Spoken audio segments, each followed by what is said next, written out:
I got to work on that so the music just doesn't like drop off. It's like, eek. All right, cool. All right, backsportspage.com. Our Getting to Know Our Staff series continues, welcoming the Trifectas. Jared Zero, he is also from the football crew. He's doing a little bit of everything. Our social media team, he's everywhere. He is Jared Zero with complimentary backwards hats for everybody. Jared Zero in the house. Jared, what's up, buddy? Not too much, Randy. I'm finally glad we were able to do this. I know we've been planning this for a couple days. Couple days? Like about 2 weeks. Yeah. I'm a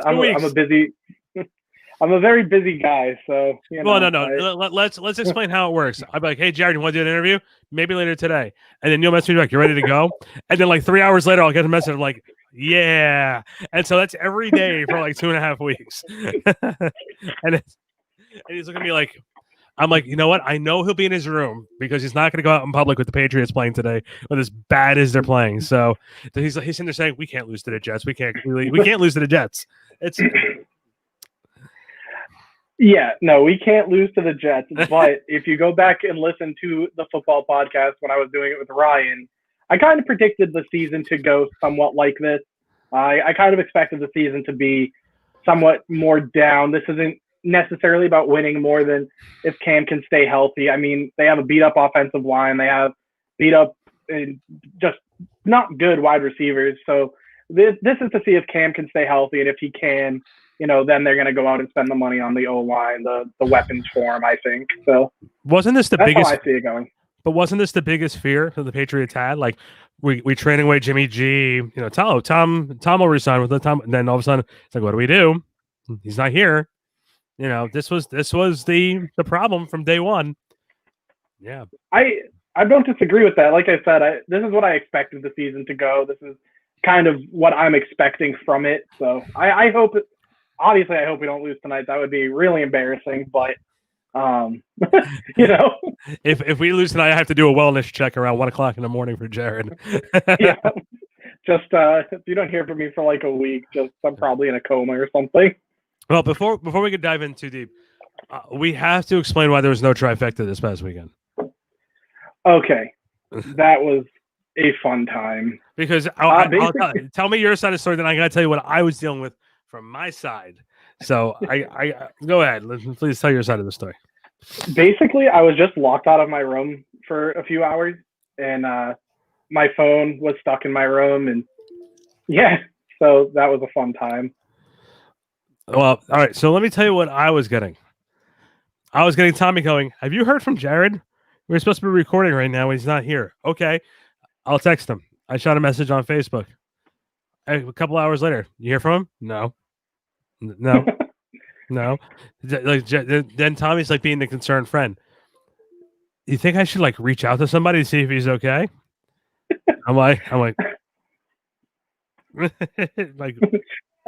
I don't know. Never had to do a wellness check before. So it was one of those things where everyone was a little worried about Jared. So yeah, it was just bad timing how things worked out, but things got better, obviously. And shout out to Tommy. I love that kid. He's like my brother.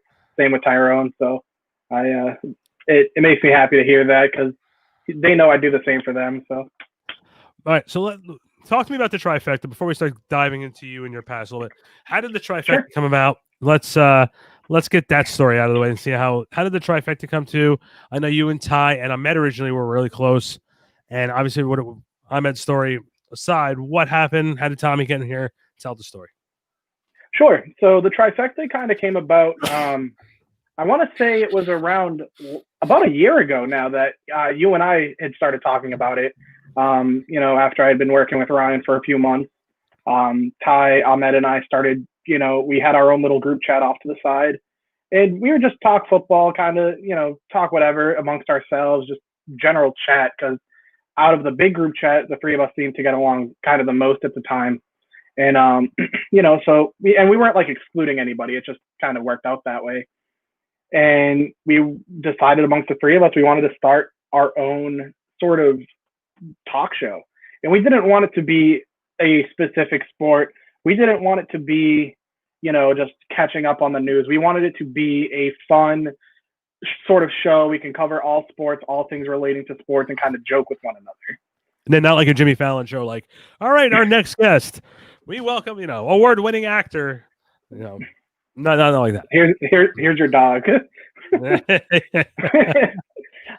No, so we just, like I said, we wanted it to be fun, that we like kind of just three bros kind of joking with each other and, laughing with one another.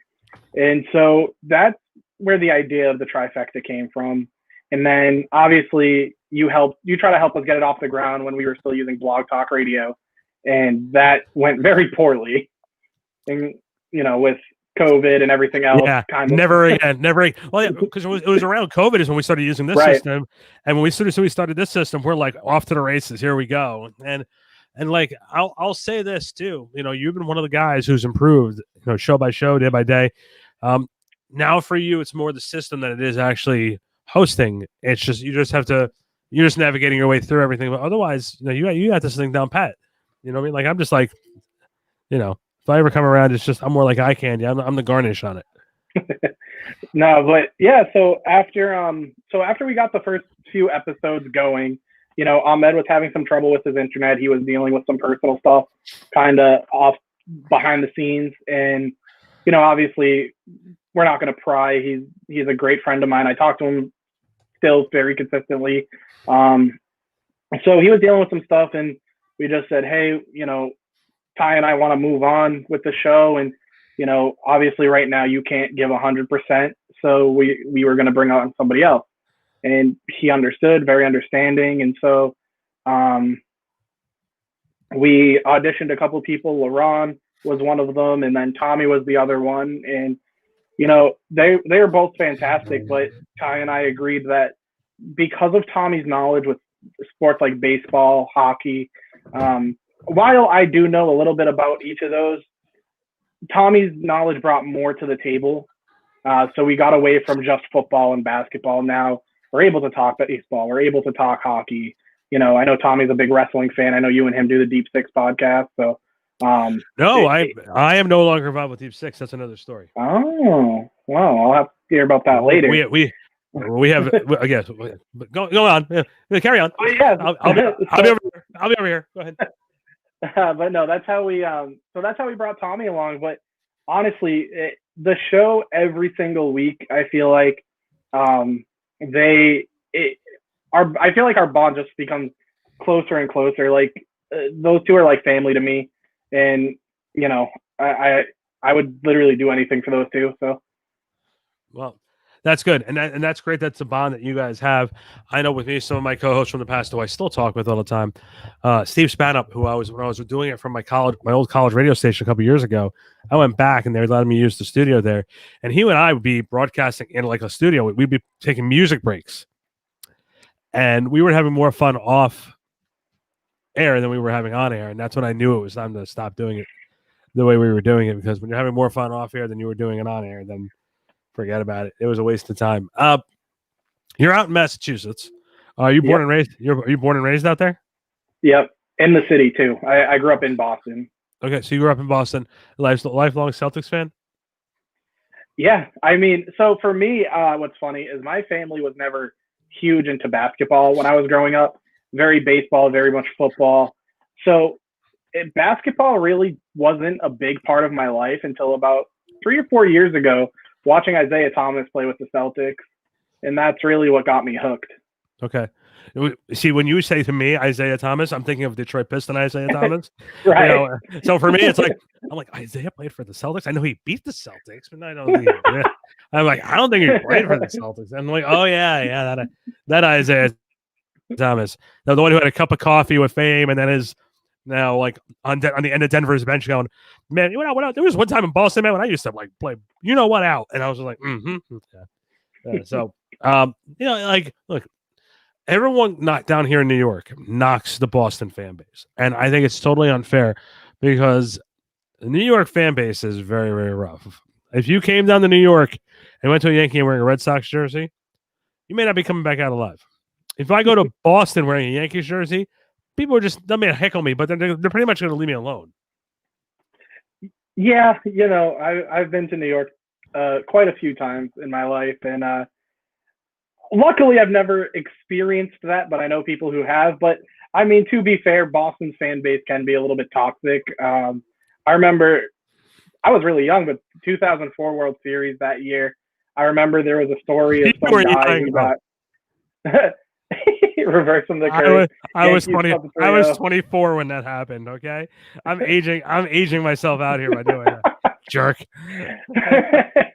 But no, I remember there was a story of a guy. He was leaving a bar, and he was a Yankees fan. It was after Game 6 or something, and a couple of Red Sox fans like jumped him because he was wearing a Yankees jersey. And I mean, I feel like every fan base can be toxic. So I can't blame anybody. I have a great story for you on this. So I moved out to Florida. I was living in Florida for a year, and I was a Nets fan. You might I worked for the team. I knew people around there. I moved down to Florida where I was working with ESPN Radio for a little bit down there. And man, this is the part you're gonna love. You're just absolutely love this. So we went to the game. The Nets left me tickets for the game down in Miami. Shaq was out. Alonzo Mourning was starting, and it was like the second or third home game of the season, and I'm like 7 rows from the Nets bench, on like going up that way, and I'm sitting there like every single time something was happening, I was jumping up and down, just like yeah, like you must tell I was part of the team, and the people behind me like, oh, he must be a Nets fan. Oh, like I was sitting there wearing Nets gear, and no one's even like heckling me or anything.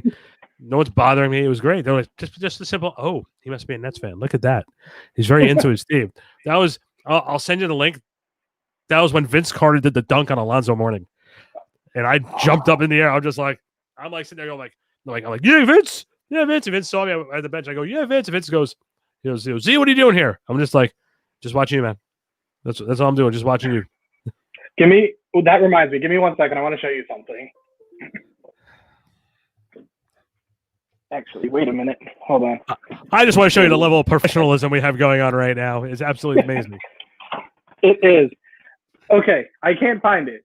It should be hanging up, but whatever. I'll find it later. Is this your Vince Carter Toronto Raptor jersey? You jerk. Yep. It's his rookie year jersey too. I'll tell you a great Vince Carter story. I think you'll appreciate it. I hope you appreciate it. So, the year he came to the Nets, I was a statistician. I was doing a lot of stat work. And when you trust me, his line was very, very, very, very heavy. There was one game I didn't work against the Boston Celtics. We just went to the game. I felt like it was appropriate for me to go to the game. We sat maybe 6 rows center court back. Celtics were number 1 in the division. Vince Carter dropped 49 on them, including Paul. I can hear Paul Pierce talking trash, saying, "Vince, you can't hit that. You can't hit that." And Vince hits it right in his face, and Paul just looks at him. He goes, "Like you didn't hear Paul for the rest of the game." I was like, "I'm like, don't get Vince started, brother. Vince is probably one of the best pure scorers I'd ever seen play live." I'm so jealous. I absolutely love Vince Carter.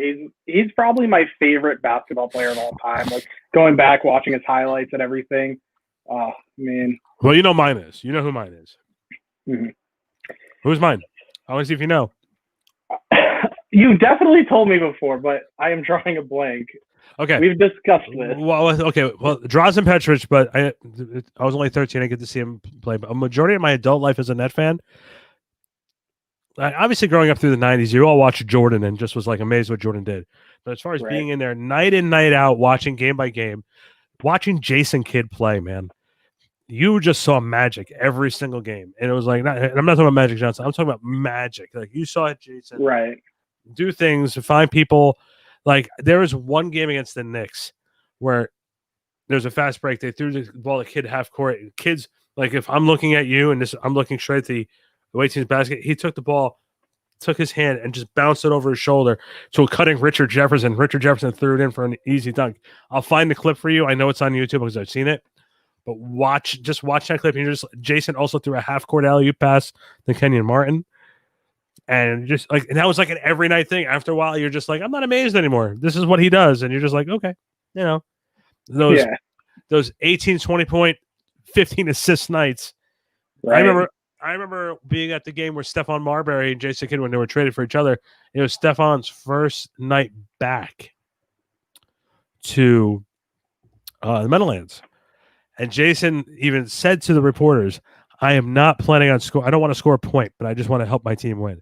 Jason finished that night off with 2 points, 18 assists, and 13 rebounds. That's incredible. I loved it. It was awesome. So, okay. So, sorry, we got off topic a little bit, and that's always a different day. So you grew up more of a football and a baseball fan, correct? Yes, sir. Okay, so that's fair. So, what are your favorite memories about the Patriots besides winning Super Bowl after Super Bowl after Super Bowl and getting suspended for cheating? Talk to me. Oh man. My favorite memory of the Patriots. Okay, this is gonna sound really stupid because he did nothing with the pass. But for a very long time as a kid, my favorite wide receiver, which I played wide receiver when I played Pop Warner football. And so wide receivers was always my favorite position. My favorite wide receiver in the NFL for a very long time was Chad Johnson when he played with the Bengals. He retired way too early, by the way.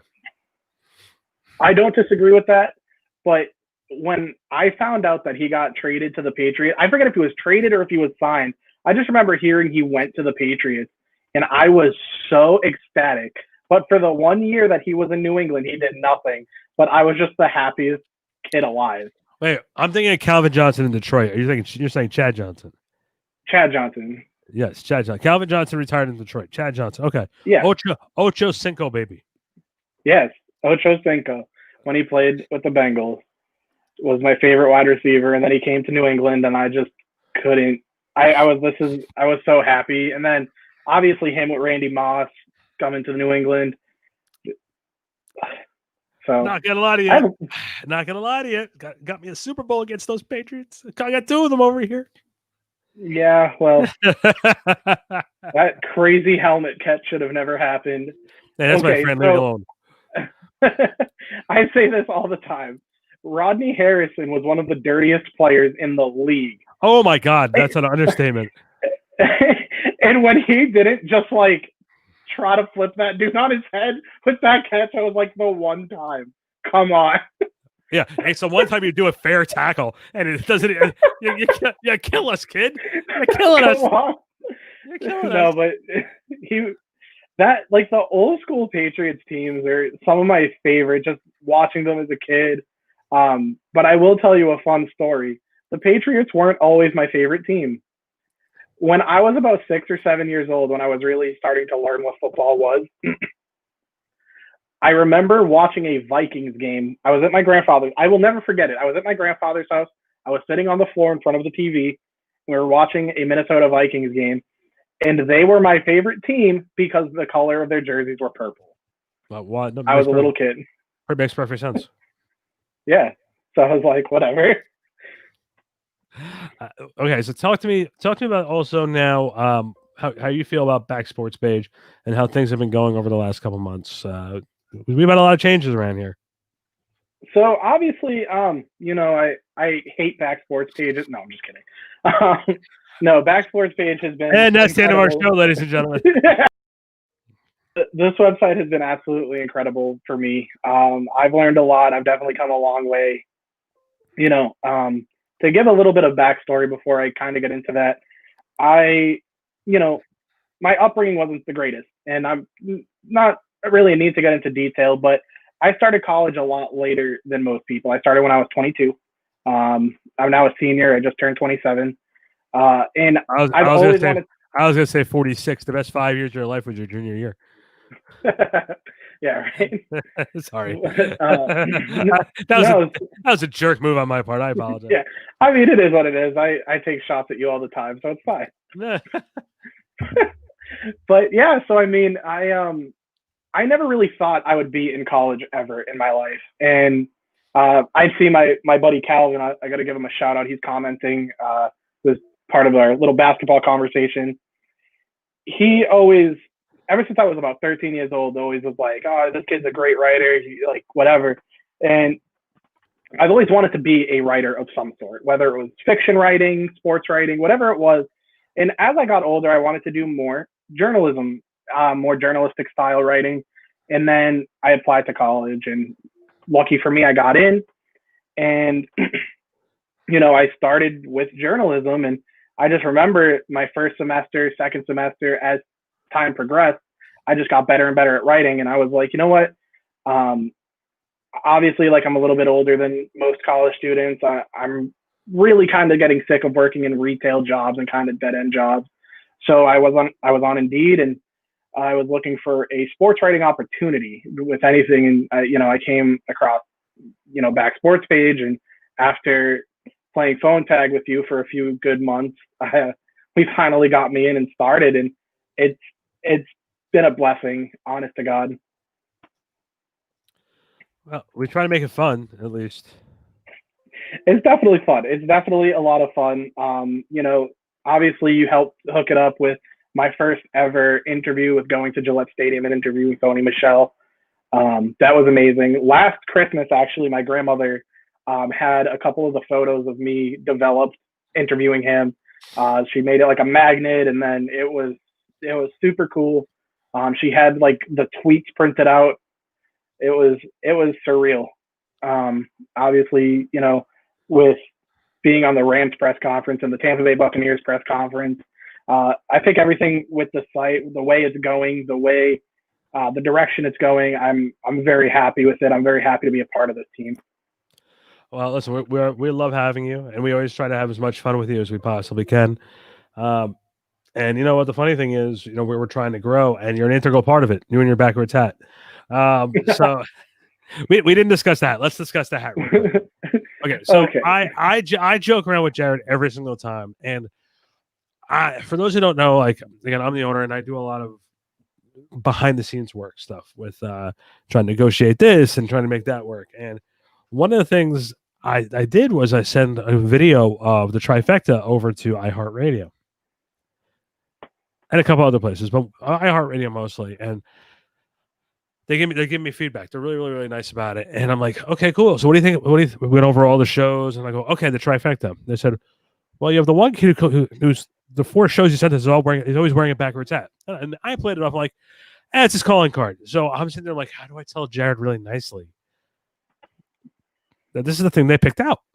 Out of all the things that they're saying, the first thing they said to me is, the host is wearing a backwards hat. And I'm like, all right, you had Craig Carton gambling on air. You're worried about somebody wearing a hat. Like, what are we doing? So we got there, and I'm like, all right, I'll mention it to him. And so I went back and looked at all the videos I sent over. And one other thing I noticed was Ty was sitting in the same couch, in the same spot, every show. The exact same couch. All right. To be fair, that couch looks super comfortable. Yeah, and that's why I say it now every call. Because I'm like when they ask me about it, I'm like, the guy wants to be comfortable. What can I say? It just is what it is. And they like Tommy. They said that Tommy was pretty, was good. But they said they really liked the rapport that you guys had together. And to me, that's the key. You have to be entertaining and informative, and that's what basically this is. So, Jared, let everybody know where they can find you. So everyone can find me on Twitter at journalistj0. You can find me on Facebook just at Jared0. My Instagram is more personal, so I'm not going to put that out there. I don't really put much on my Instagram anyway. But yeah, I mean, Twitter, Facebook, where I'm most active. It's the nude pics, right? Yeah. I mean, you follow me on there. You've seen what I have done. I don't know. I have no idea what you're talking about. I have no idea what you're talking about. But yeah, I mean, I don't necessarily use Instagram a lot. Every now and again, I'll post something on there just to check in with people that don't necessarily use Facebook or whatever. Like, hey guys, like, I'm still here. And then, I'm back on. I'm bad with Instagram. I'm bad with Twitter, and I'm bad with Instagram. Twitter. Oh, I live on Twitter. like when we have our social media meetings, I'm like, guys, I need help on Twitter. I'm terrible. I realized after like a week of not covering the Giants, I'm like, oh, gotta get it back on there. I'm like, hello, Twitter. And people are starting and going, hello? I'm like, All right, cool. They're still, Okay. they're still out there. All right, cool. All right, so Jared, so that's where they can find you, and the Trifecta is every Saturday afternoon at 2:30, correct? 3 p.m. 3 p.m. I knew that. I was just quizzing you, make sure you remember where your show was. Very good. All right, so that's Jared Zero. My name is Randy Zellea. Keep checking in for Back Sports page for getting to know our staff. We'll see you then.